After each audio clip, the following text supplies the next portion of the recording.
ঢাকা সহ দেশের ৭ জেলায় ঝড় ও বৃষ্টির পূর্বাভাস। ঢাকা সহ দেশের ৭ জেলার উপর দিয়ে সর্বোচ্চ ৬০ কিলোমিটার বেগে ঝড় ও বজ্রবৃষ্টি হতে পারে বলে জানিয়েছে আবহাওয়া অধিদপ্তর।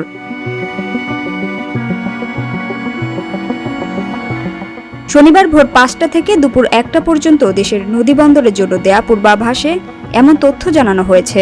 আবহাওয়াবিদ খন্দকার হাফিজুর রহমানের সই করা পূর্বাভাসে বলা হয়, খুলনা, বরিশাল, পটুয়াখালী, কুমিল্লা, নোয়াখালী, চট্টগ্রাম এবং কক্সবাজার অঞ্চলসমূহের উপর দিয়ে দক্ষিণ ও দক্ষিণ পূর্ব দিক থেকে ঘন্টায় ৪৫ থেকে ৬০ কিলোমিটার বেগে ঝড়ো হাওয়া সহ বৃষ্টি বা বজ্রবৃষ্টি হতে পারে। এ সময় এসব এলাকার নদীবন্দরগুলোকে ১ নম্বর সতর্ক সংকেত দেখাতে বলা হয়েছে।